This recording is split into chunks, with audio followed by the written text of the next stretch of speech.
So now we're going to go over phonics PL 110, special uses of apostrophes.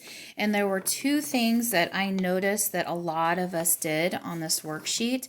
I'm going to talk about the front, the review for cannot and won't. Okay, so for cannot, when I've talked about working with contractions, I did say, that first word, you write it, and then you write the contraction, N apostrophe T.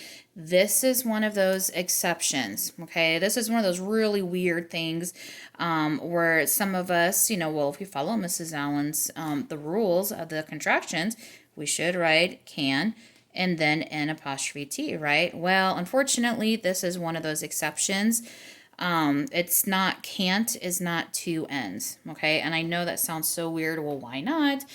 It's just one of those rules of the English language that doesn't like to, it's one of those words that doesn't like to follow the rules, okay? So for cannot, okay, you're going to write can, and then you're going to put that apostrophe T. So it looks like the root word is ca, which that's not a root word.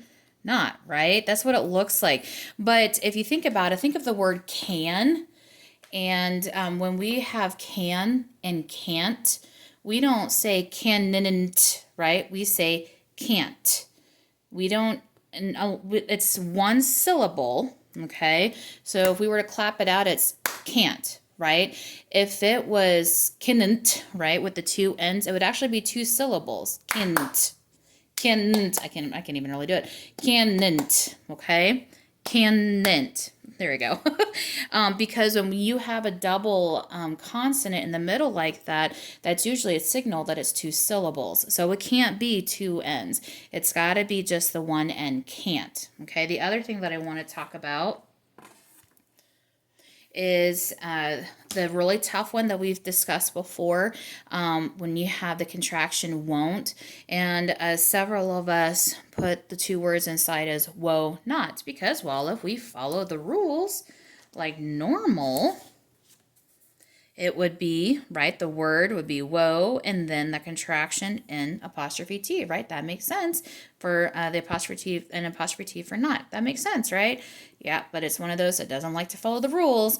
And so won't is going to actually be will not. Okay, if you think about it, woe, it's not really a word per se. If I were to say, whoa, slow down, then that whoa would actually be a word, but it's not actually going to be spelled like that. Okay, it's actually a different spelling. And if I were to put it in a sentence, whoa, not do that, that doesn't make sense, right? But if I put I will not do that, then that's going to make more sense. So make sure that you're always checking your work and thinking it through. Think of the step-by-step process and always ask yourself, does it make sense? If it doesn't make sense, then it's probably not correct. Don't feel bad, though, if you got those wrong, because several of you got it wrong, and it's really hard for me to correct that if I'm not right there with you guys to catch those. But if you accidentally got that... if you wrote that incorrectly in your phonics test, go ahead and fix it now. It's not considered cheating. So go ahead and fix that if you need to. Have a great day.